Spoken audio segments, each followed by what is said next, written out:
human mechanic, was quietly repairing his equipment until an orc warrior found something of his. There are moments in life when a single object can unravel everything you've built. A small thing, a forgotten thing, something you never meant for anyone to find. For Gareth, that moment came on a frozen battlefield, when green fingers larger than his own closed around a piece of his past he thought he'd buried forever. And the warrior who found it? She wasn't supposed to care, she wasn't supposed to understand. But Gortha did both, and in understanding, she became the one person in two warring worlds who could destroy him, or save him. The snow fell heavy that winter evening, blanketing the abandoned battlefield in white silence. Gareth knelt beside his wooden toolbox, his breath forming small clouds in the frigid air. His fingers, calloused and stained with oil, worked methodically through the tangle of leather straps and iron buckles scattered before him. The battlefield was supposed to be empty. The war between humans and orcs had moved north 3 days ago, leaving behind only the ghosts of violence, shattered weapons, burnt siege equipment, and the occasional frozen corpse half buried in snow. Gareth preferred it this way. Alone, quiet, just him and the work. He was a mechanic, not a soldier. While other men his age marched with swords and shields, Gareth had chosen the path of creation over destruction. He repaired catapults, fixed wagon wheels, maintained armor. His hands built what war broke. It was honest work, solitary work, and it kept him far from the front lines where his sister Alara begged him never to go. The toolbox before him was his sanctuary. Hammers of various sizes, files, awls, coils of rope, jars of animal fat for lubricating joints, and small vials of herbal remedies for the horses. Everything had its place. Everything made sense. Unlike the chaos of battle, unlike the screaming, unlike the blood, his tools obeyed logic and reason. He reached for a particularly stubborn buckle when he heard it. A footstep, heavy, deliberate. The sound of snow crunching under weight far greater than any human could produce. Gareth's heart stopped. His hand froze halfway to the buckle. Every instinct screamed at him to run, but his body refused to obey. Slowly, with the careful precision of prey, hoping not to be noticed, he turned his head. She stood 20 paces away, an orc warrior, female, towering, easily 7 feet tall, maybe more. Her skin was the deep green of forest moss, marked with old battle scars that ran like white rivers across her powerful arms. 2 ivory tusks curved upward from her lower jaw, framing a face that was simultaneously fierce and strangely beautiful. Her black hair was pulled back in a warrior's braid, decorated with small bones and feathers. She wore armor of leather and iron, practical and battle-worn, with a massive war axe strapped across her back. But it was her eyes that held Gareth frozen. Amber eyes. Intelligent. Curious. Not filled with the bloodlust he'd been taught all orcs possessed, but with something else entirely.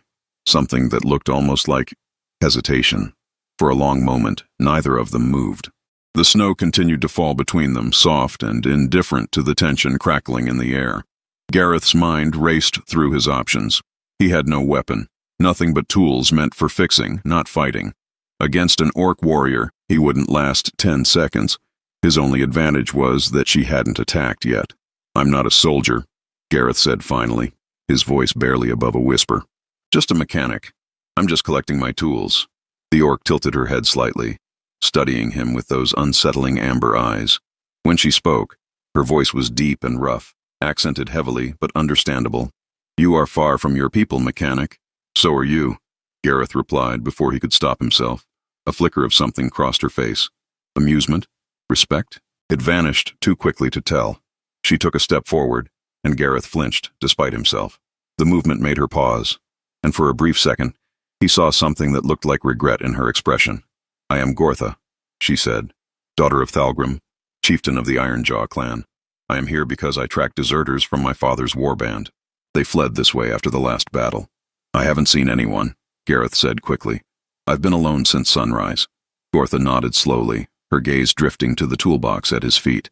"You fix things," she said. It wasn't a question. "Yes. Catapults, armor, wheels, anything that breaks. We have word for this in my tongue. Grokthar, maker of things whole." She spoke the orc word with reverence, as if it held more weight than any human translation could carry. "In my clan, the Grokthar are valued. They keep weapons sharp, armor strong, They are not warriors, but without them, warriors cannot fight. Gareth blinked, caught off guard by the respect in her voice. Everything he'd been taught about orcs said they valued only strength, only killing. But here was this massive warrior speaking about mechanics, about fixers, with genuine appreciation. Your people value this? He asked carefully. My people value those who serve the clan with skill, Gortha said. A warrior who cannot wield his axe is worthless, but a maker who keeps that axe sharp, he ensures many victories. She paused, then added, Your people do not understand this. They see only the warrior, not the hands that made the warrior strong. There was criticism in her words, but not cruelty, just observation. Gareth found himself nodding despite himself. Most soldiers look through me like I'm invisible, he admitted, until something breaks. Then suddenly I'm the most important man in camp. This I understand, Gortha said, and something in her tone suggested she truly did. The moment stretched between them, strange and unprecedented. A human and an orc, enemies by birth, speaking to each other like ordinary people on an abandoned battlefield. It should have been impossible. It should have been terrifying. And yet Gareth felt something shift in the air between them. Not friendship exactly, but the faint possibility that maybe, just maybe, the monsters he'd been taught to fear weren't quite as monstrous as he'd believed. Gortha's eyes drifted back to his toolbox, and Gareth saw her gaze catch on something. Her expression changed. The careful neutrality vanished, replaced by sharp curiosity. Before he could react, she moved forward with startling speed for someone her size, and her massive hand reached down into his toolbox. Wait! Gareth started, but it was too late. Gortha's green fingers, each nearly twice the thickness of his own, closed around something small and lifted it into the light. Gareth's blood turned to ice. His stomach dropped. Every muscle in his body went rigid with pure, primal fear. Because Gortha wasn't holding a tool. She was holding a small, carved wooden figure. A tiny sculpture no bigger than her palm, delicate and detailed, showing two figures embracing. One human, one orc. Their faces were turned toward each other, foreheads touching in a pose of impossible tenderness. Gareth had carved it 3 months ago, in a moment of weakness and longing he'd never dared to name. He'd meant to burn it, to destroy the evidence of thoughts he wasn't supposed to have, but he'd hidden it instead, buried it beneath hammers and rope where no one would ever think to look. Until now, Gortha held the carving up to the dying light, turning it slowly in her massive hand. Her expression was unreadable. The silence stretched so long that Gareth thought his heart might actually stop beating. When she finally spoke, her voice was barely a whisper. You made this? Gareth couldn't speak, couldn't breathe, couldn't do anything but watch as his entire world balanced on the edge of a knife. If she told anyone, if word got back to the human armies that their mechanic carved romantic images of humans and orcs together, he'd be branded a traitor, exiled, maybe executed, and if word reached her clan, her people would see it as an insult, a mockery, a human daring to imagine intimacy with their kind. Answer me, mechanic. Gortha's voice was harder now, commanding. Did you carve this? Yes, Gareth whispered. The word felt like signing his own death warrant. Gortha stared at the carving for a long time. Her thumb traced the delicate curve of the orc figure's face with a gentleness that seemed impossible for someone so large, so built for violence. When she looked back at Gareth, her amber eyes held something he couldn't quite name. Why? She asked simply. Gareth swallowed hard.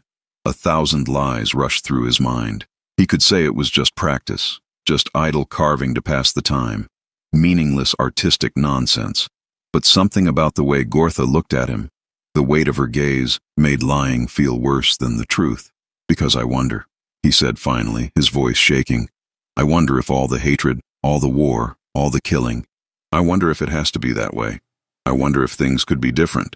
If we could be different. Different, Gortha repeated, as if tasting the word. You wonder if a human and an orc could stand together without blood between them. Yes. You wonder if they could care for each other. Yes. You wonder if they could... She paused, her fingers tightening slightly around the carving. Love. The word hung in the frozen air between them like a confession. Gareth wanted to look away, wanted to deny it, wanted to take back everything he'd just admitted. But he didn't. He met Gortha's eyes and nodded once. Gortha was quiet for so long that Gareth began to mentally prepare for violence. Her grip on the carving could crush it to splinters in seconds. Her axe could cleave him in half before he took 3 steps. But she did neither. Instead, very carefully, she lowered herself to one knee in the snow. The movement brought her face closer to his level, though she was still taller even kneeling. Up close, Gareth could see details he'd missed before, the small scars on her cheeks, the way her tusks had been carved with intricate patterns, the intelligence burning in those amber eyes. "I have something to tell you, Gareth the mechanic," she said quietly, "and if you speak of it to anyone, I will hunt you across every battlefield between here and the northern wastes. Do you understand?" Gareth nodded, his throat too tight to speak. Gortha reached into a pouch at her belt and pulled something out. For a moment, Gareth couldn't process what he was seeing. Then his mind caught up, and his breath left him in a rush. It was a piece of cloth, human cloth, a torn fragment of a blue tunic embroidered along the edge with yellow thread in the pattern of wheat stalks. It was old, stained with dirt and faded from sun, but carefully preserved, and folded inside it was a small pressed flower, a human wildflower that grew only in the meadows south of the human settlements. "I took this from a dead soldier after a battle," Gortha said softly. "6 moons ago, he wore it over his heart. I do not know why I kept it. I should have left it with his body, should have let him take it to whatever afterlife your people believe in. But I didn't. I kept it, and sometimes when I am alone in my tent at night, I take it out and I wonder." "What do you wonder?" Gareth asked, his voice barely audible. Gortha's eyes met his, and in them, Gareth saw the same fear, the same longing, the same impossible hope that had driven him to carve that tiny wooden figure. "I wonder if the human who embroidered these wheat stalks loved the soldier who wore them," Gortha said. "I wonder if she kissed him goodbye before he marched to war. I wonder if she wept when he did not return. And I wonder," her voice dropped even lower, "I wonder if she could have loved me instead. If the world were different. If I were not born with green skin and tusks. If she could have seen past what I am, to who I am." The confession hung between them, raw and vulnerable, and utterly terrifying in its honesty. Gareth stared at this massive orc warrior, this daughter of a chieftain, this woman who could snap him like a twig, and saw himself reflected in her eyes. Two people from opposite sides of an endless war, both carrying secret dreams of a world that didn't exist, both wondering the same impossible question. "What if?" "I see you, Gortha," Gareth said quietly. "I see who you are." Gortha's breath hitched slightly. For just a moment, her fierce warrior's mask cracked, and Gareth saw something achingly vulnerable underneath. Then she carefully, reverently, placed his wooden carving back in his toolbox and rose to her feet. The movement put distance between them again, physically and emotionally, as if she was rebuilding the walls that should exist between human and orc. "The deserters I track went north," she said, her voice formal again, controlled. "You should go south, back to your people. This battlefield is not safe after dark. There are wolves, and other things that hunt in the night." "What about you?" Gareth asked. "I continue north. I have my duty." "Gortha, do not say my name again, mechanic," she cut him off, but there was no anger in her voice. Only a deep, bone-tired sadness. "Do not make this harder than it already is. We have spoken too much, revealed too much. If anyone knew we stood here talking like this, they would call it treason. Your people would name you traitor. Mine would name me corrupted." "Is it treason?" Gareth asked. "To see someone else as human?" Gortha's laugh was bitter. "I am not human, Gareth. That is precisely the problem. You know what I mean." "Yes," she said softly. "I know what you mean. And that knowledge is dangerous for us both." She turned to leave, her massive frame cutting through the falling snow like a ship through water. But after 3 steps, she paused and looked back over her shoulder. "Keep carving, mechanic," she said. "Keep wondering. Because even if the world we wish for never comes, someone should remember that we wished for it at all." Then she was gone, disappearing into the white curtain of snow like a ghost, leaving Gareth alone on the battlefield with his tools, his secrets, and 1,000 questions that had no answers. He looked down at the wooden carving sitting in his toolbox, still slightly warm from Gortha's touch. His hands trembled as he picked it up, turning it over in his fingers the same way she had. For the first time in his life, Gareth allowed himself to truly examine the question he'd been avoiding. What if the war ended not with victory or defeat, but with understanding? What if the boundaries between human and orc weren't as absolute as everyone claimed?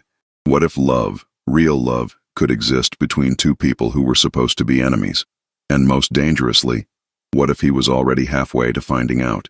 The night settled over the battlefield like a dark blanket, and Gareth packed his tools with shaking hands, his mind replaying every word, every glance, every impossible moment of connection he'd just experienced. He knew he should never come back to this place, should never risk seeing her again, should bury the carving, destroy the evidence, and forget this ever happened. But even as he thought it, he knew he wouldn't, because Gortha had seen his secret and hadn't destroyed him. She'd shared her own instead, and in that exchange, something had been born that was far more dangerous than any weapon of war.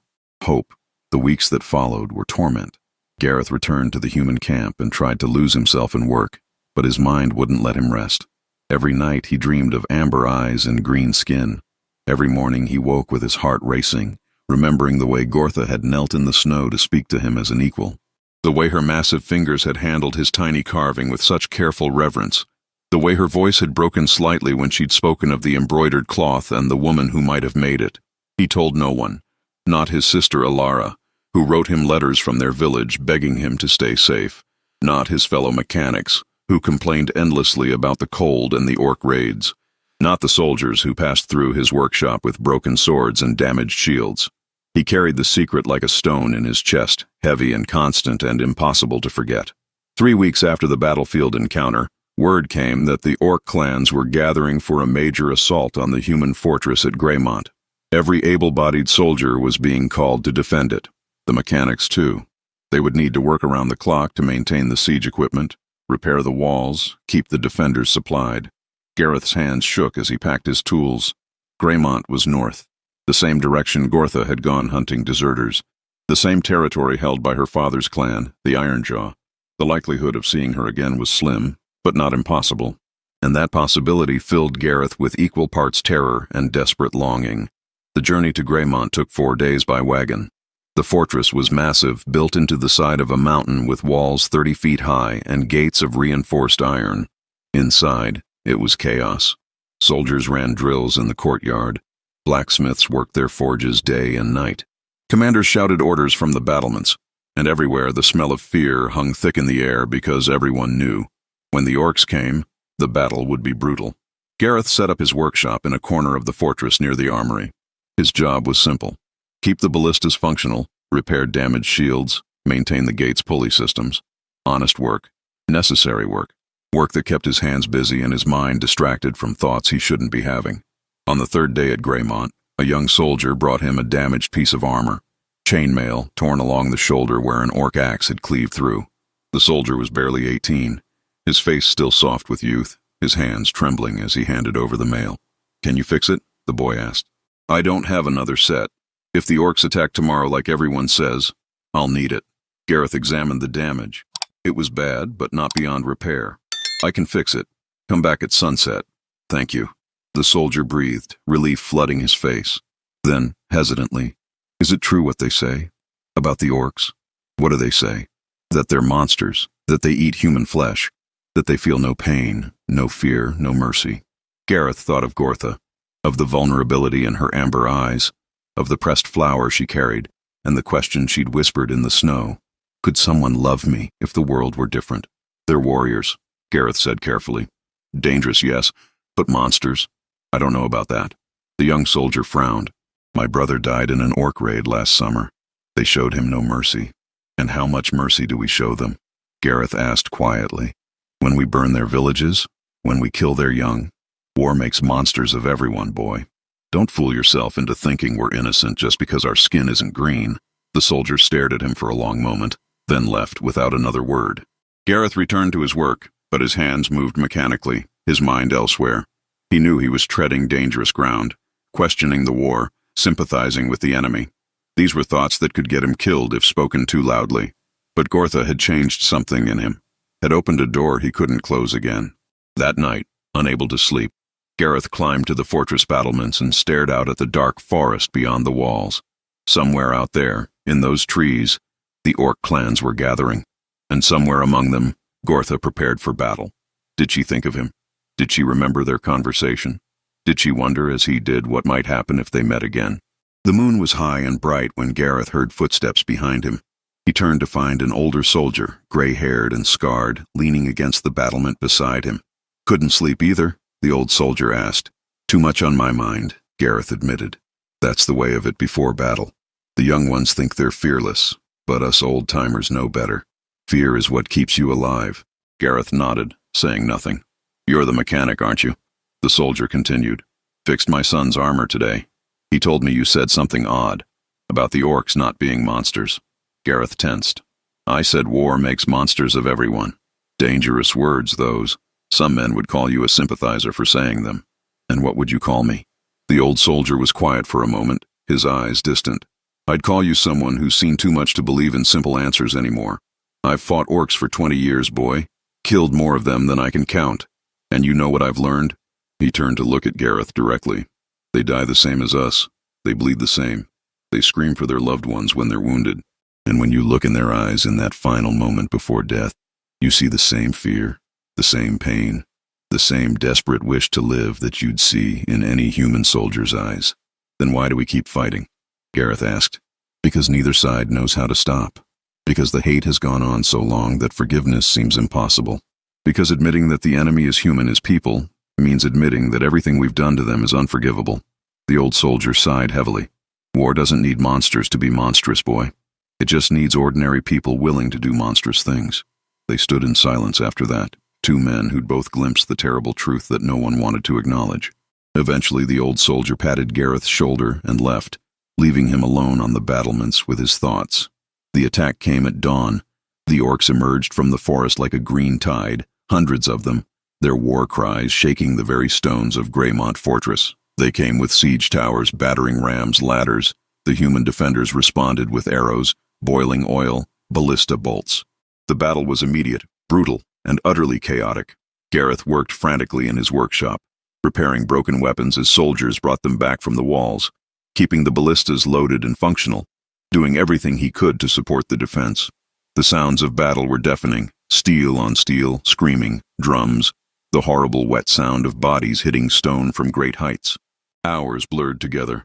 Gareth lost track of time, lost track of everything except the work in front of him. Fix this sword, reload that ballista, repair this broken shield strap. Over and over, an endless cycle of destruction and repair, death and survival. It was late afternoon when a soldier stumbled into his workshop, blood streaming from a wound on his arm. The East Gate, he gasped. They've breached the East Gate. We need everyone who can hold a weapon. Gareth's blood turned to ice. He wasn't a fighter, had never trained with sword or spear, but the desperation in the soldier's eyes told him there was no choice. He grabbed a hammer from his toolbox, the biggest one he had, and followed the soldier toward the sounds of screaming. The scene at the East Gate was carnage. The orcs had smashed through the barrier and were pouring into the fortress courtyard. Human soldiers fought desperately to push them back, but the orcs were stronger, larger, trained for battle in ways that exceeded human capability. Gareth saw men he'd spoken to that morning cut down in seconds, saw blood painting the cobblestones, saw the young soldier whose armor he'd repaired take an axe to the chest and fall without a sound, and then, through the chaos, through the press of bodies and weapons, Gareth saw her. Gortha. She stood head and shoulders above the other orcs, her war axe cutting through human soldiers like wheat before a scythe. Her armor was splattered with blood, her face a mask of fierce concentration, her movements fluid and deadly. She was magnificent and terrifying in equal measure. A perfect weapon, a perfect warrior. Their eyes met across the battlefield. Everything seemed to stop. The noise faded. The chaos receded. For one impossible moment, it was just the two of them, staring at each other across a space filled with bodies and blood and broken dreams. Gareth saw recognition flash in Gortha's amber eyes, saw her war axe hesitate mid-swing, saw her whole body tense with a conflict that had nothing to do with the battle around them. Then a human soldier charged at her from the side, and the moment shattered. Gortha spun and cut him down without thinking, pure warrior instinct overriding everything else. But her eyes found Gareth again immediately, and in them he saw something that looked like agony. Another orc warrior, massive and scarred, shouted something in the orcish tongue. Gortha responded without looking away from Gareth, her voice sharp and commanding. The other orc argued, gesturing at the human defenders, but Gortha cut him off with a single word that carried the weight of absolute authority. Then she was moving, not toward Gareth, but toward the gate, calling orders in her language. The other orcs hesitated, confused, but they obeyed. Slowly, impossibly, they began to pull back. Not retreating, exactly, but reorganizing, consolidating their position at the gate rather than pushing deeper into the fortress. A human commander saw the shift and shouted orders. The defenders pressed the advantage, trying to drive the orcs back out of the gate entirely. But Gortha held her ground, her massive frame blocking the gateway like a living wall, preventing both sides from fully engaging. It was as if she was deliberately creating a stalemate, a pause in the violence. Gareth didn't understand what was happening until he saw Gortha's eyes flick to him again, then deliberately toward a side alley. The message was clear. Get out of here. Get somewhere safe. Now. He should have stayed. Should have helped his people defend their fortress. But his feet were already moving, carrying him away from the battle, toward the alley Gortha had indicated. He felt like a coward, felt like a traitor, but the desperate plea he'd seen in her eyes overrode every other consideration. The alley led to a narrow space between two buildings, dark and quiet despite the battle raging nearby. Gareth pressed himself against the wall, his heart hammering, his hammer still clutched in his white-knuckled grip. He waited, not knowing what he was waiting for, barely able to breathe. 10 minutes passed. 20. The sounds of fighting continued, but seemed to be stabilizing into a standoff rather than escalating. Then he heard heavy footsteps, and Gortha emerged from the shadows. She looked even larger in the confined space of the alley, her armor making her seem almost too big to fit. Blood covered her arms and face, none of it her own. Her chest heaved with exertion, and her eyes burned with an intensity that made Gareth's knees weak. "You shouldn't be here," she said roughly. "You should be with your people." "You signaled me to come here," Gareth shot back. "I was trying to save your life, you fool. Did you think I wanted to see you cut down in front of me? To watch my own warriors kill you? Then why are you here? Why aren't you out there leading them?" Gortha's expression twisted with something between anguish and fury. "Because I saw you," she said, her voice breaking. "Because the moment I saw you standing there with that pathetic hammer, looking terrified and brave and utterly defenseless, every instinct I have screamed at me to protect you instead of kill you. And that mechanic is a betrayal of everything I am supposed to be." The confession hung between them, raw and devastating. Gareth stared at her, at this massive warrior who'd just admitted that seeing him had broken something fundamental in her loyalty to her people. "I didn't ask you to protect me," Gareth said quietly. "No, you didn't. You just existed. You just stood there being yourself, being the person who carved that impossible dream in wood and carried it like hope in your toolbox. And that was enough to make me question everything." Gortha's hands clenched into fists at her sides. "Do you understand what you've done to me? What this feeling does? I am a warrior. My entire life is built on strength, on loyalty to clan, on honor in battle. But when I look at you, all of that feels hollow, empty, like I've been fighting for the wrong things my entire life." "Maybe you have been," Gareth said, his own voice shaking now. "Maybe we all have. Maybe there's something more important than war." "Don't," Gortha warned. "Don't say it. Don't give words to the thing we both know we're feeling." "Why not?" "Because words make it real. Because once we name this thing between us, we can't take it back. We can't pretend it doesn't exist." Gareth dropped his hammer. The clang of metal on stone seemed impossibly loud in the small alley. He took a step toward Gortha, his heart in his throat, terror and longing warring in his chest. "I don't want to pretend," he said. "I'm tired of pretending. I'm tired of hiding. I'm tired of living in a world where seeing you, caring about you, wanting to understand you, is somehow the greatest crime I could commit. Your people would exile you. Let them. My people would kill me. Then we leave them both behind." Gortha's breath caught. For a moment, just a moment, Gareth saw naked hope in her eyes, the possibility of a future neither of them had dared to imagine. A life outside the war, outside the hatred, where a human mechanic and an orc warrior could simply be themselves. Then reality crashed back down. "My father leads my clan," Gortha said, her voice thick with pain. "Thalgrim. He is a great chieftain, a just leader. I am his only daughter. If I run, if I abandon my people in the middle of battle, I shame him beyond redemption. I destroy his honor, his legacy. I prove to every clan that trusted him that his bloodline is weak, corrupted. And my sister," Gareth whispered, "Ilara. She's alone in our village. Our parents are dead. I'm all she has. If I disappear, if I'm branded a traitor and exile, what happens to her?" They stared at each other, the impossible weight of their responsibilities crushing the brief spark of hope before it could properly ignite. The choice was clear and terrible, each other or everyone they loved?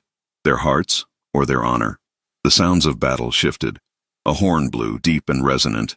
The orc called to retreat. "I have to go," Gortha said, agony written across her face. "If I don't return now, questions will be asked. Suspicions will be raised. When will I see you again? You shouldn't. We shouldn't. This needs to end before we both do something unforgivable." "It's already unforgivable," Gareth said. "We already care. We already feel what we're not supposed to feel. Running from it now won't change that." Gortha closed her eyes, her jaw clenched tight. When she opened them again, they were wet with tears she refused to let fall. 3 nights from now," she said quietly. "There is an old shrine in the forest, 2 miles northeast of this fortress. Human-made, long abandoned. If the ancestors are merciful, I will find a way to meet you there. But Gareth," her voice broke on his name, "if I don't come, you must promise me you'll forget this. Forget me. Live your life. Find a human woman who can give you everything I never could. I can't promise that. Then promise me you'll try." Before Gareth could respond, Gortha turned and disappeared back into the shadows, moving with the silent grace of a predator despite her size. Within seconds she was gone, leaving Gareth alone in the alley with his racing heart and the terrible certainty that 3 nights from now his entire world would change forever. The battle ended with neither side claiming victory. The orcs retreated to the forest. The humans held the fortress. Both sides counted their dead and prepared for the next engagement. It was the way of war, endless, grinding, accomplishing nothing except filling graves. Gareth went through the motions over the next 2 days, fixed weapons, repaired armor, spoke to soldiers who asked his advice.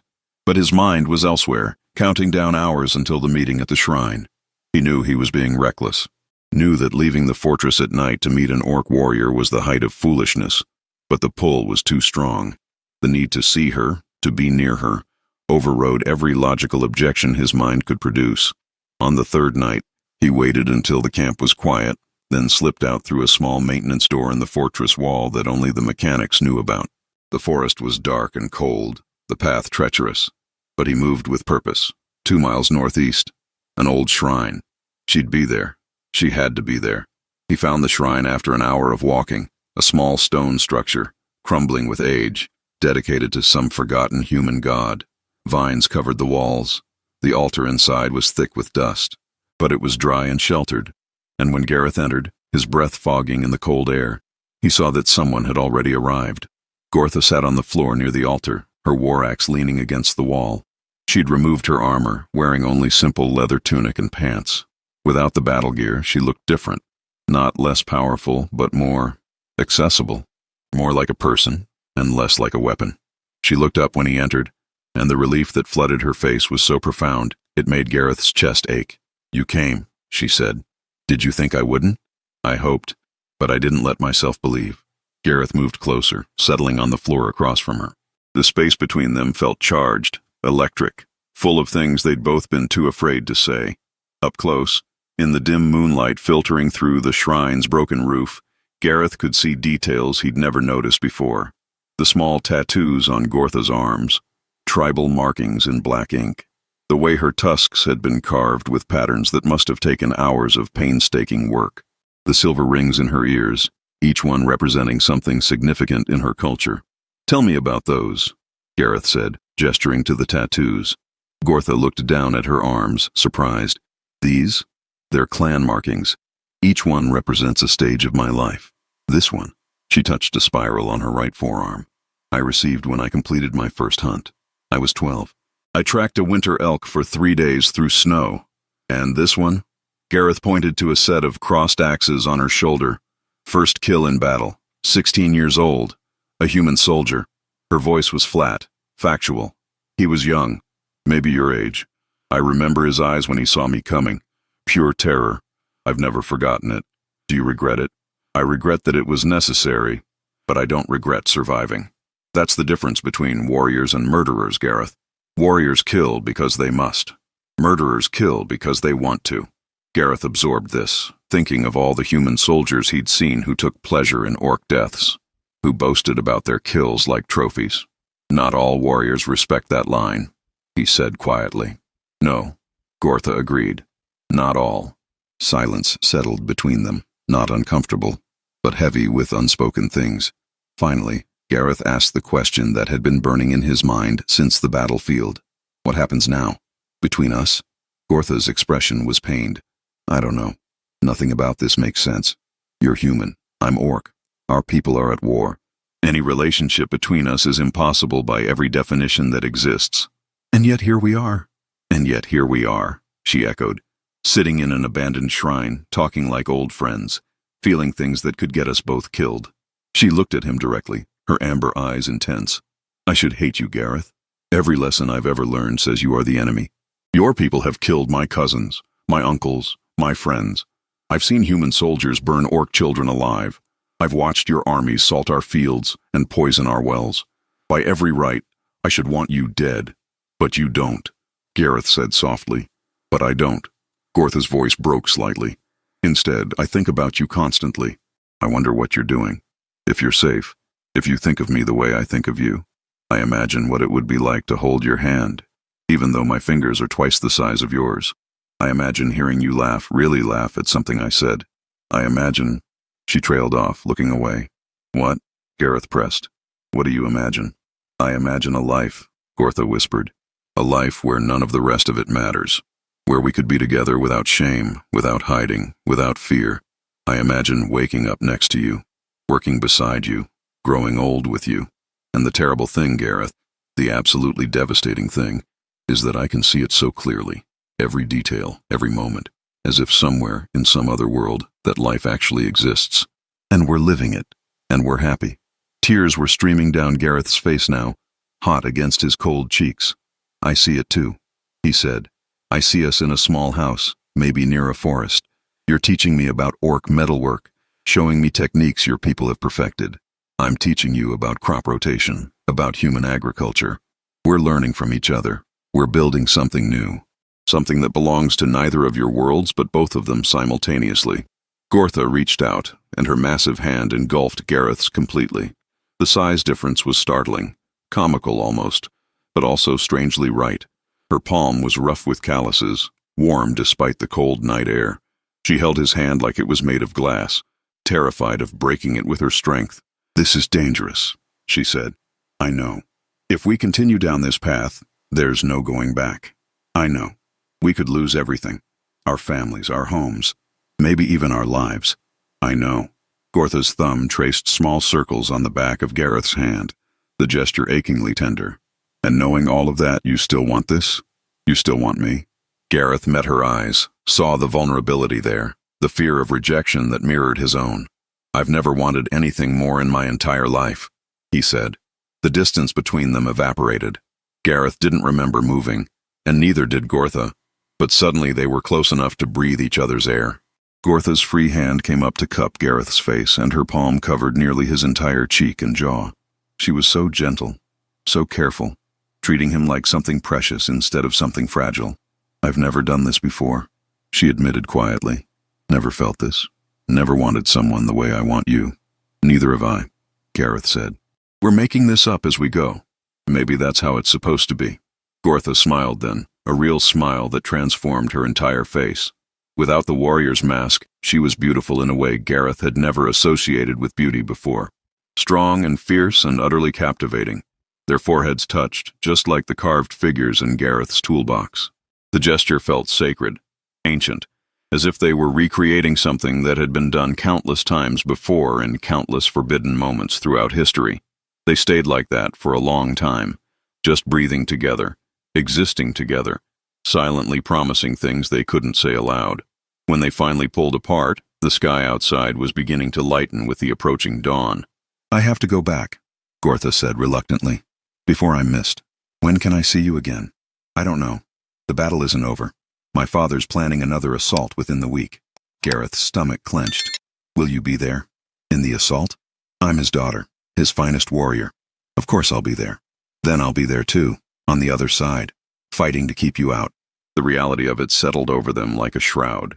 This wasn't a fairy tale. This was war. And the next time they met, it might be as enemies across a battlefield, with weapons instead of words. Promise me something, Gortha said urgently. If we meet in battle, if we're forced to fight each other, you won't hesitate. You'll defend yourself with everything you have. Don't die for me, Gareth. Don't sacrifice yourself trying to spare me. How can you ask me that? Because I'm asking you to survive. I'm asking you to live long enough that someday, maybe, when this war finally ends, we'll have a chance. But if you die trying to protect me in battle, that chance dies with you. Gareth wanted to argue, wanted to say that he could never raise a weapon against her. But the fierce determination in her eyes stopped him. She was right. She was a warrior, and she understood something about survival that he, a mechanic, never had to learn. Staying alive wasn't betrayal. It was hope. I promise, he said finally. I'll survive, for both of us. Gortha kissed his forehead, a gesture so tender it made Gareth's heart crack. Then she stood, retrieving her war axe and armor, transforming back into the warrior the world expected her to be. No matter what happens, she said from the doorway of the shrine, know that you changed me, Gareth. You made me believe that the world could be different. That's worth more than you know. Then she was gone, melting into the pre-dawn darkness like a dream. Gareth sat alone in the abandoned shrine, his hand still warm from her touch, and wondered how he was supposed to go back to his old life when everything inside him had fundamentally shifted. The next assault came 5 days later, just as Gortha had warned. It was even more brutal than the first, with both sides throwing everything they had into the battle. Gareth worked until his hands bled, repairing weapons as fast as he could, trying not to think about Gortha out there in the chaos, trying not to imagine her falling, trying not to count the orc bodies being carried out of the fortress and wonder if one of them was her. But she survived. He knew because he glimpsed her twice during the fighting, once leading a charge against the western wall, and once pulling her own wounded warriors back from a human counterattack. Each time their eyes met briefly, and in those glances Gareth saw everything they couldn't say. Stay alive. Be safe. I'm still here. The battle ended in another stalemate, and that night, Gareth found a small cloth bundle tucked into his workshop, hidden among his tools where only he would find it. Inside was a small carved tusk, no bigger than his thumb, inscribed with orcish symbols he couldn't read, and wrapped around it was a lock of black hair, tied with a thin leather cord. Gortha's hair. Gareth clutched it to his chest and wept. The war continued for 3 more months. 3 months of sporadic battles, skirmishes, raids. 3 months of stolen moments at the shrine, when both of them could slip away unnoticed. 3 months of falling deeper and deeper into something that had no name in either of their languages, but felt more real than anything else in their lives. They learned each other during those meetings. Gortha taught Gareth words in the orcish tongue, laughing at his terrible pronunciation. Gareth showed her how to read human script, his finger guiding hers across the letters he'd scratched in the dirt. They shared stories of their childhoods, their families, their dreams. Gortha spoke of her mother, dead in childbirth with a brother who never took a breath. Gareth spoke of his parents, lost to sickness when he was 14, leaving him and Alara alone. They were careful, so careful, never stayed too long, never left evidence, never spoke to anyone else about what they were doing, but Gareth knew that secrets like theirs couldn't stay hidden forever. Someone would notice, someone would wonder. The breaking point came on a cold autumn night. Gareth was in his workshop late, repairing a damaged crossbow, when he heard footsteps. Heavy, military footsteps. A commander entered, followed by 2 soldiers. The look on the commander's face made Gareth's blood run cold. "Gareth the mechanic," the commander said formally. "You are accused of consorting with the enemy. Treason against the human kingdoms. What say you to these charges?" Gareth's world stopped. His mouth went dry. His hands gripped the crossbow so hard his knuckles went white. "I don't know what you're talking about," he managed. "Don't insult my intelligence," the commander said coldly. "You've been seen leaving the fortress at night. Always in the same direction. Always toward the old shrine. We sent scouts. They found evidence of 2 people meeting there regularly. 1 human, 1 orc, based on the footprints. That doesn't mean we found this in your toolbox." The commander threw something on the workbench. The carved tusk. Gortha's gift. "That's mine," Gareth said desperately. "I carved it. It's just art. The symbols on it are orcish," the commander said. "Our scholars confirmed it. It's a love token, mechanic, given from an orc to a lover. So I'll ask you again. What say you to these charges?" Gareth's mind raced. He could deny it, could claim he found the tusk on the battlefield, that he'd never met an orc peacefully, that this was all a misunderstanding. But looking at the commander's face, at the soldiers' disgusted expressions, he knew it wouldn't matter. They'd already decided he was guilty. already decided his fate. So Gareth did the only thing he could think of. He told the truth. "Yes," he said quietly. "I've been meeting an orc. Her name is Gortha. She's the daughter of Chieftain Thalgrim. And yes, we care for each other. We're trying to find a way to end this war, to build bridges between our peoples. Is that treason? Or is that the bravest thing anyone's done in this entire pointless conflict?" The commander's face turned purple with rage. "You dare? I dare speak the truth," Gareth shouted, all his fear transforming into desperate courage. "This war is killing us all, humans and orcs both. We've been fighting for so long that nobody even remembers why it started. We just keep killing each other because we're too proud, too stubborn, too hateful to imagine another way. Well, Gortha and I found another way. We chose to see each other as people instead of monsters. And if that's treason, then I'm guilty." Silence filled the workshop. The soldiers looked uncertain. The commander's jaw worked soundlessly. Then, very quietly, the commander said, "Take him to the cells. At dawn, he'll be tried and executed as a traitor." The soldiers grabbed Gareth roughly. He didn't resist. What was the point? As they dragged him toward the dungeons, his last thought was of Gortha. Would she come to the shrine tomorrow night and find him missing? Would she know what happened? Would she mourn him? The cell was small, dark, freezing.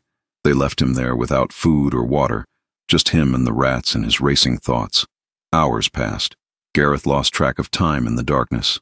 He thought about his sister Alara, about how devastated she'd be to learn he'd been executed as a traitor.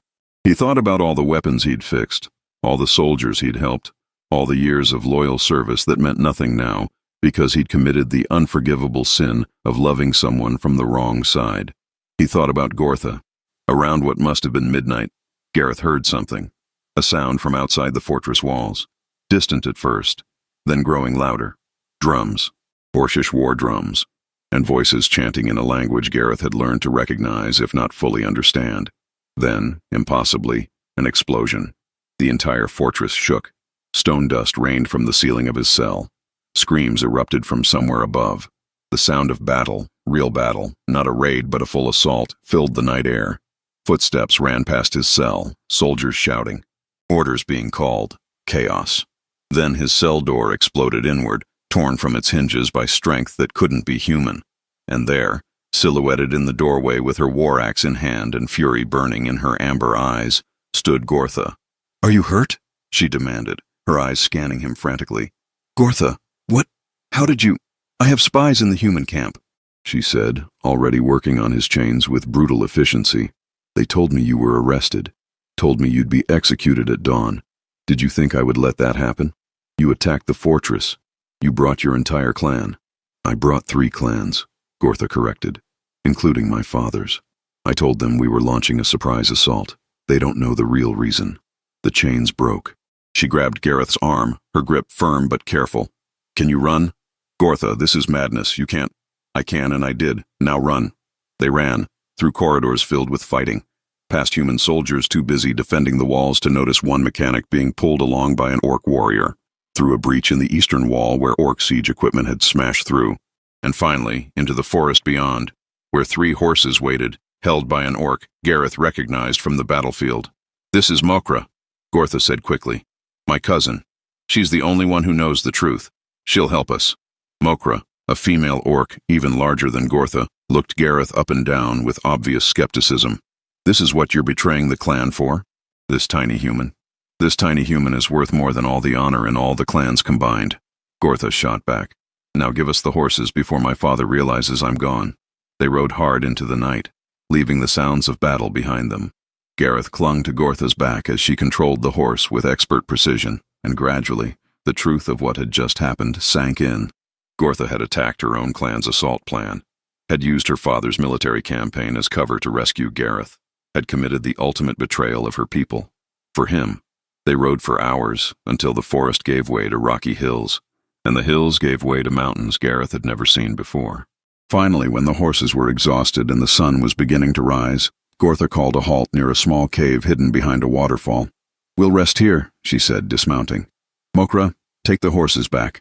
Tell my father. Tell him I died in the assault. Tell him I was crushed by falling stone or caught by human arrows. Make him believe it." Mokra's expression was pained. "He'll demand to see your body. Then fake one. Burn it beyond recognition. Use whatever orc body you can find. Just make him believe I'm dead, Mokra. Please. He can't know I chose this. It would destroy him. Mokra looked between Gortha and Gareth for a long moment. Then she sighed heavily. You realize this is the most foolish thing anyone has ever done in the entire history of our people. I know. And you're willing to give up everything? Your father? Your clan? Your entire future? For him? Gortha looked at Gareth, and the love in her eyes was so clear, so absolute, that even Mokra softened. Yes, for him, I'd give up the world. Mokra shook her head, but she was smiling slightly. Then you're either the bravest warrior I've ever met, or the biggest fool. Possibly both. She mounted her horse, leading the other two away. May the ancestors watch over you, cousin. You're going to need it. Then she was gone, leaving Gareth and Gortha alone in the mountains, with nothing but each other and the clothes on their backs. They stood in silence for a moment, the magnitude of what they'd just done settling over them. Gortha had lost her father, her clan, her entire identity. Gareth had lost his home, his reputation, probably his sister's respect if she ever learned the truth. They were outcasts now, exiles, traitors to both their peoples, and somehow, despite everything, Gareth had never felt more free. What happens now? He asked quietly.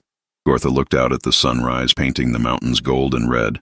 Now we build something new, a life that belongs to us, not to the war, not to our peoples, just us.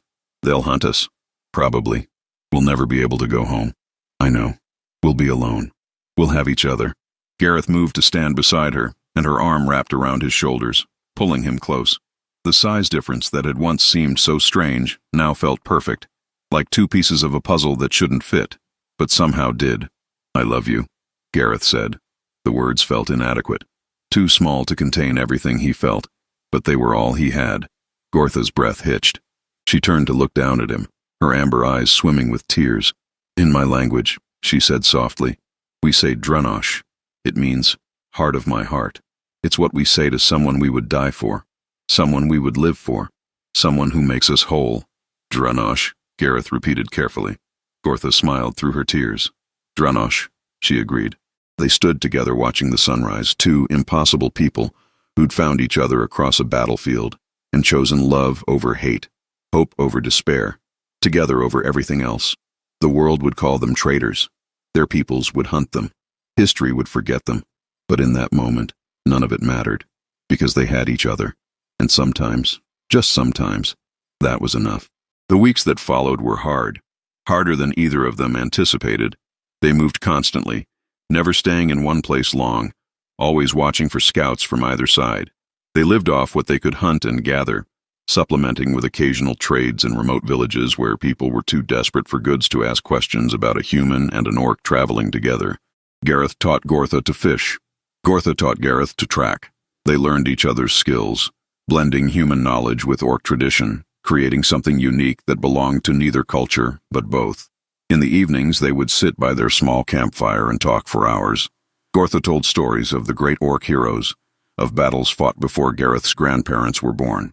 Gareth recited poetry he'd learned as a child, making Gortha laugh at the flowery human language. They had their difficulties, cultural differences that seemed small but loomed large. Gortha's directness, which Gareth sometimes interpreted as harshness. Gareth's tendency to hint instead of say, which frustrated Gortha to no end. The way they processed emotions differently, Gortha internalizing, Gareth externalizing, but they worked through it. Every misunderstanding became an opportunity to learn. Every conflict became a chance to grow closer. 2 months into their exile, they found a small valley hidden deep in the mountains. It was isolated, beautiful, with a stream running through it and enough flat land to farm. They built a small cabin there, working together. Gortha provided the strength to move heavy logs. Gareth provided the precision to fit them together perfectly. The result was something neither could have created alone: a home. One evening, as they sat on the porch of their new cabin watching the sun set over the mountains, Gortha said, "Do you ever regret it? Giving up your old life?" Gareth thought about his sister, Alara, thought about the familiar comfort of his workshop, the pride he'd felt when he'd fixed something particularly difficult, thought about the human world he'd left behind. "Sometimes I miss certain things," he admitted.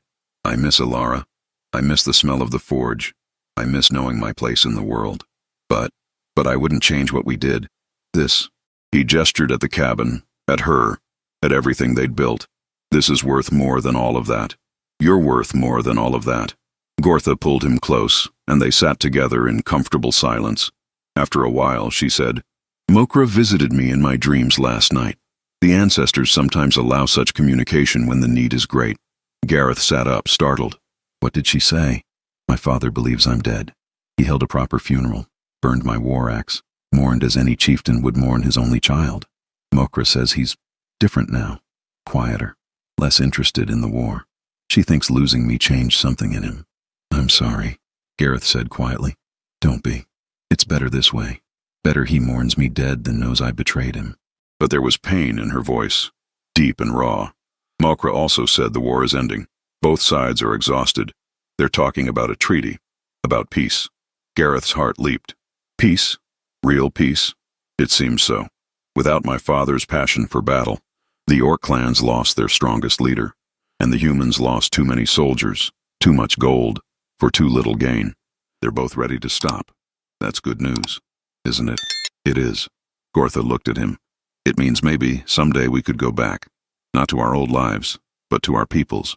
As ambassadors, perhaps. Proof that humans and orcs can coexist, that love between us is possible. Would you want that? Part of me would.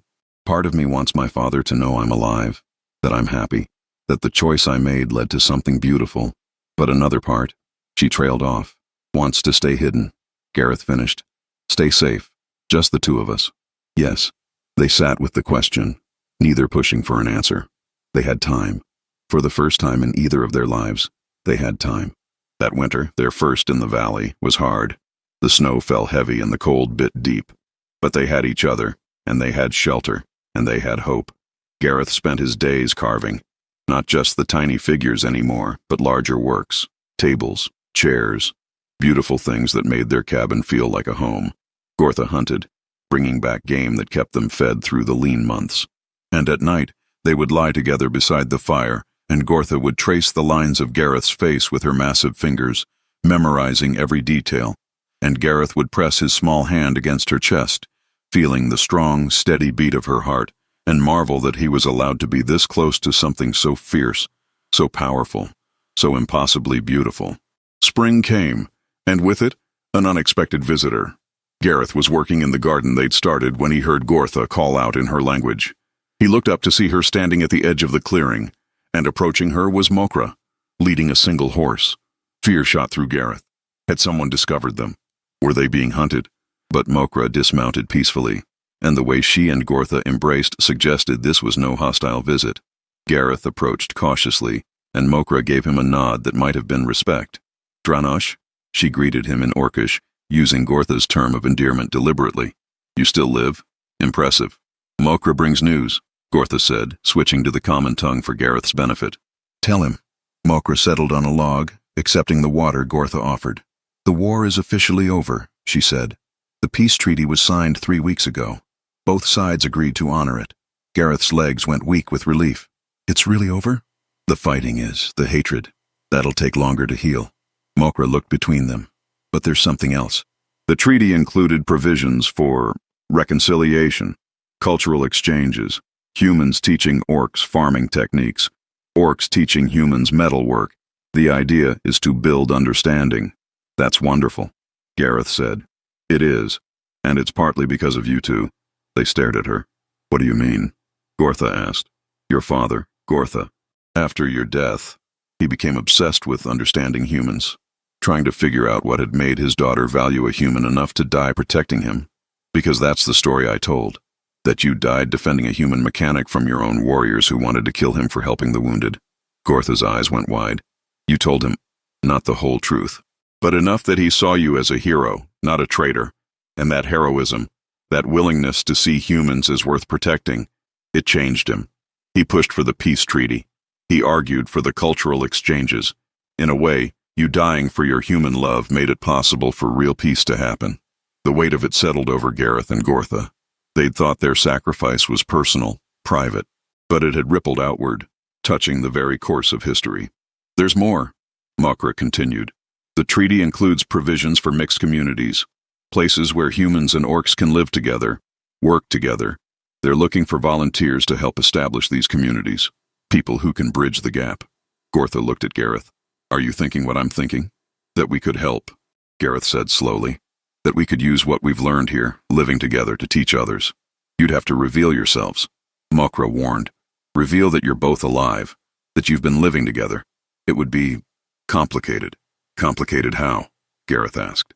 Your people would have questions about why you vanished. Gortha's father would have to confront the fact that his daughter let him mourn her while she lived. There would be anger, confusion, maybe accusations of treason, though with the peace treaty in place, actual prosecution would be difficult. Gortha stood, pacing. If we do this, if we come forward, there's no going back. We give up our privacy, our safety. We become symbols instead of just people. But we could make a difference, Gareth argued. We could help build the world we always wished existed. We could also make things worse. What if humans see us and think orcs are trying to seduce and corrupt them? What if orcs see us and think I've betrayed our values? Or, Mokra said quietly, they could see two people who love each other. Who chose understanding over hate? Who proved that the old boundaries don't have to be permanent? She stood. I'm not telling you what to do. I'm just bringing information. You two decide what feels right. She left shortly after, refusing their invitation to stay, saying she needed to get back before she was missed. After she was gone, Gareth and Gortha spent the rest of the day in silence, each wrestling with the impossible choice before them. That evening, Gortha broke the silence. What does your heart tell you, Gareth? That I'm terrified, he admitted. But also that we didn't survive everything we've survived just to hide forever. We have knowledge, experience, proof that humans and orcs can build something beautiful together. If there's even a chance we could help others find what we found. He trailed off. You want to go back? Part of me does. The part that always believed fixing things was worthwhile. That making broken things whole again mattered. He looked at her. But only if you want it to. I won't ask you to face your father, to face your clan, if you're not ready. Gortha was quiet for a long time. Then, my father mourned me. He changed because of that mourning. If he learns I'm alive, it could undo all that growth. Or it could complete it, Gareth suggested. Show him that his daughter didn't die for nothing, that she lived to help build the peace he's working toward. That's optimistic. I'm a mechanic. I have to believe broken things can be fixed. Gortha laughed despite herself. Then she pulled Gareth into her arms, holding him close. If we do this, she said, we do it together, every step. I won't let you face your people alone, and you won't let me face mine alone. Agreed? Agreed. They spent the next week preparing. Gareth carved a gift for his sister, a small box with their family crest on the lid, filled with flowers from their valley. Gortha prepared a formal speech in Orcish, the kind given by warriors returning from great quests. They practiced their story, deciding what to share and what to keep private. Finally, they were ready. They packed their few belongings, took one last look at the cabin they'd built together, and began the long journey back to civilization. The first human settlement they reached was a small farming village. The reaction to seeing them together was immediate: shock, fear, weapons being raised. But Gareth spoke calmly, explained who they were, mentioned the peace treaty. The village elder, a woman who'd lost 2 sons to the war, listened with a hard expression. You're asking us to believe a human and an orc can love each other, she said flatly. I'm not asking you to believe anything, Gareth replied. I'm just telling you the truth. The elder studied them for a long moment. Then, show me your hands. Confused, Gareth and Gortha both extended their hands. The elder looked at them. Gareth's small, scarred from tools and work. Gortha's massive, scarred from battle and survival. Then the elder took both their hands and placed them together, Gortha's engulfing Gareth's completely. They fit, the elder said quietly. Different sizes, different shapes, but they fit. Maybe that's all peace is, finding ways to fit together despite our differences. She let them stay the night. In the morning, word had spread, and people came from neighboring farms to see the impossible couple. Some were hostile, some were curious, but a very few, looked at Gareth and Gortha with something like hope. The journey to the first mixed community took 3 weeks. When they arrived, they found humans and orcs living side by side, but with clear tension. Separate housing, separate work areas, cooperation, but not connection. Gareth and Gortha changed that simply by existing, by holding hands in public, by laughing together, by working together on projects that required both human precision and orc strength.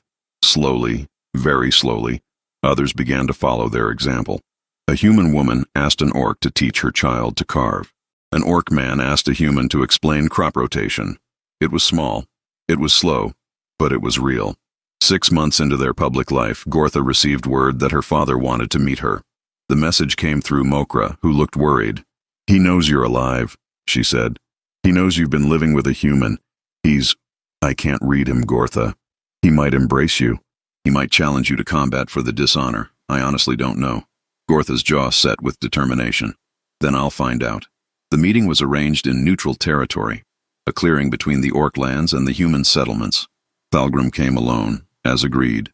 He was massive, even for an orc chieftain, with gray streaking his black hair and more scars than Gortha remembered.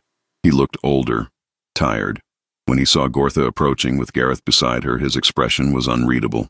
They stood 3 paces apart, father and daughter, separated by months of lies and an unbridgeable cultural gap. "Father," Gortha said formally in Orcish, "I have dishonored you. I ask no forgiveness. I expect no mercy. I simply wanted you to know. I live, and I am not sorry for the choice I made." Thalgrim's eyes moved to Gareth, studying him with the intensity of a warrior assessing an opponent. Gareth forced himself to stand tall, to meet that amber gaze, even though every instinct screamed at him to run. "This human," Thalgrim said in heavily accented common tongue. "This is worth my daughter's honor, worth her clan, worth her future." Before Gortha could answer, Gareth spoke. "With respect, chieftain, your daughter's honor didn't die when she chose me. It grew. She taught me strength. I taught her gentleness. Together we built something neither could have built alone. If that's not honorable, then I don't understand honor." Thalgrim's expression darkened. Gortha tensed, ready to defend Gareth if needed. Then, impossibly, the old chieftain laughed. It was a rough sound, rusty from disuse, but genuine. "Brave words from someone so small," Thalgrim said. "Foolish words, perhaps, but brave." He looked at Gortha. "You taught him this courage?" "He had it already," Gortha said. "I just gave him reason to use it." Thalgrim was quiet for a long time. Then he stepped forward and placed his massive hand on Gortha's shoulder. "I mourned you, daughter. I burned your war axe and wept like a child. It was the darkest time of my life. I know, father. I'm sorry. Let me finish." His grip tightened slightly. "I mourned you, and in mourning, I changed. I questioned the war, questioned our endless fighting, questioned whether strength was enough. When I learned you had died protecting a human, it broke something in me, made me see humans as people, not just enemies." He looked at Gareth again. "Now I learn you did not die. You ran. You chose love over duty." "Yes," Gortha said simply. "And I am forced to ask myself, is that not the greatest kind of courage? To choose the harder path? To risk everything for something you believe in?" Tears streamed down Gortha's face. "Father," Thalgrim pulled her into a crushing embrace. "I am angry you lied. I am hurt you let me mourn. But I am proud, so proud that my daughter had the courage to choose her own path, even if that path led away from me." Gareth watched them, his own tears falling freely now, and felt a weight he hadn't known he was carrying finally lift. It wasn't perfect. There would be orcs who couldn't accept Gortha's choice, humans who couldn't accept his, but they had this moment, this acceptance, this proof that love could bridge even the widest gaps. When Thalgrim finally released Gortha, he turned to Gareth. "You, human, what is your name?" "Gareth, sir. Gareth. You protect my daughter, with my life, even though she could crush you with one hand, especially because of that." Thalgrim's lips twitched. "Good answer." He pulled something from his belt, a small knife in a worn leather sheath. "This was my father's, and his father's before him. I give it to you now to seal a blood oath. You are family, Gareth, not by birth, but by choice. And choice, I am learning, can be stronger than blood." Gareth accepted the knife with shaking hands, understanding the enormity of what was being offered. A chieftain's family blade, given to a human. It was unprecedented. "Thank you," he whispered. "Don't thank me yet," Thalgrim said, but he was smiling. "Family means responsibility. You'll be expected to visit, to endure my stories, to let me teach your children the old ways." "Children?" Gortha laughed. "Father, we can't. Humans and orcs can't have children." Thalgrim interrupted. "No, but they can adopt. They can mentor. They can create family through choice, just as you have. He gestured around the clearing. Look at this world we're building. Mixed communities, humans and orcs learning from each other. It needs parents, Gortha. It needs people who can teach the next generation how to live together. Who better than you two? The idea settled over them, unexpected and beautiful. They couldn't have biological children, but they could build a family. They could take in orphans from both sides of the war, children who'd lost everything, and give them a home where human and orc were equally valued. Gareth couldn't finish the sentence. Perfect, Gortha completed. That's perfect. That night they camped with Thalgrim, and he told them stories of Gortha's childhood that made her blush and Gareth laugh. He spoke of his own doubts during the war, his secret moments of wondering if they were fighting for the right reasons. He admitted he'd always known, deep down, that orcs and humans weren't so different. They just needed someone brave enough to prove it. You two are that proof, he said as the fire burned low. Every day you're together you prove the old hatreds are wrong. Never forget how important that is. Over the years that followed, Gareth and Gortha became symbols of the peace. They helped establish 3 mixed communities, trained mediators for human-orc disputes, and yes, they adopted children. 7 of them over the course of 2 decades. 4 orc orphans, 3 human, all raised together in a household where differences were celebrated instead of feared. Their eldest, an orc boy named Dranosh, after Gortha's term of endearment, became the first orc to attend a human university. Their youngest, a human girl named Alara, after Gareth's sister, became the first human accepted into an orc warrior training program. Gareth eventually reconciled with his sister Alara, who wept when she learned he was alive and wept harder when she met Gortha and saw how completely they loved each other. She visited often and eventually moved to their community, finding her own happiness with an orc craftsman who shared her love of weaving. The road wasn't always easy. There were setbacks, communities that rejected them, people who called them abominations, moments of doubt where both questioned if they were doing the right thing, but they faced it together, and that made all the difference. On their 20th anniversary of the day they met on that frozen battlefield, Gareth and Gortha returned to the old shrine where they'd first confessed their feelings. It was maintained now, turned into a monument to peace, with plaques telling their story for future generations. They stood together in the same spot where they'd once sat terrified and hopeful, and looked at each other with eyes that had seen 2 decades of life, love, challenge, and growth. Do you regret it? Gortha asked, echoing her question from so many years ago. Gareth looked at her, the gray in her hair, the new scars from training accidents with their children, the laugh lines around her eyes. He thought of everything they'd built, everything they'd overcome, all the lives they'd touched. Not for a single second, he said. Gortha smiled and pulled him close, and they stood together as the sun set over a world that was still imperfect, still struggling, but undeniably better than the one they'd been born into. A world where a human and an orc could love each other openly, where children of both species could grow up together, where the old boundaries were slowly, steadily dissolving. They had done that, not alone, but they'd been the spark. And sometimes, that's all it takes. One small spark of hope in a world of darkness. One impossible love that refuses to be denied. One choice to see the person instead of the monster. In the end, that was their legacy. Not peace, because peace is fragile and ongoing. Not harmony, because harmony requires constant work, but possibility. The simple, profound possibility that things could be different, that love could win, that bridges could be built across any divide, if only people were brave enough to try. And as Gareth and Gortha grew old together, surrounded by their impossible family and the community they'd helped create, they knew they had been brave enough. They had tried. And they had won something far more valuable than any battlefield victory. They had won each other. And through each other, they had helped change the world. If you're listening to this story and feeling moved by Gareth and Gortha's journey, I want you to know, their story isn't just fantasy. It's a mirror. In your own life, there are people you've been taught to fear, to hate, to see as enemies. People across political divides, cultural boundaries, religious differences. And somewhere in that divide, there's the possibility of connection, of understanding, of love. It won't be easy. Gortha and Gareth gave up everything for their love. They faced rejection, exile, constant struggle.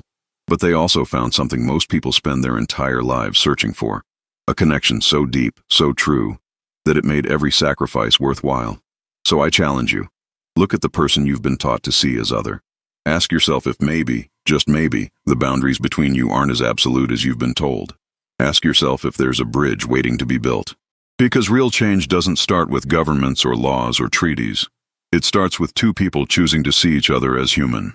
Or in this case, as people worth loving, regardless of green skin or tusks or any other difference. Gareth and Gortha's love changed the world. Maybe yours could too. If this story moved you, hit that subscribe button and join the Orcbound Tales family.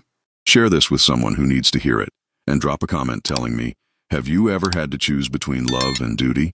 Between your heart and your world's expectations? I want to hear your stories, your struggles, your triumphs, because that's what we do here. We tell stories that matter. Stories about love that crosses boundaries, courage that defies expectations, and hope that refuses to die. Stories that remind us all, we're more alike than we are different, and love, real love, is always worth fighting for. Until next time, remember, the bravest thing you can do is love someone the world says you shouldn't. And the second bravest thing, build a life with them anyway. This is Orcbound Tales reminding you that every impossible love story starts with one possible choice. Make yours count.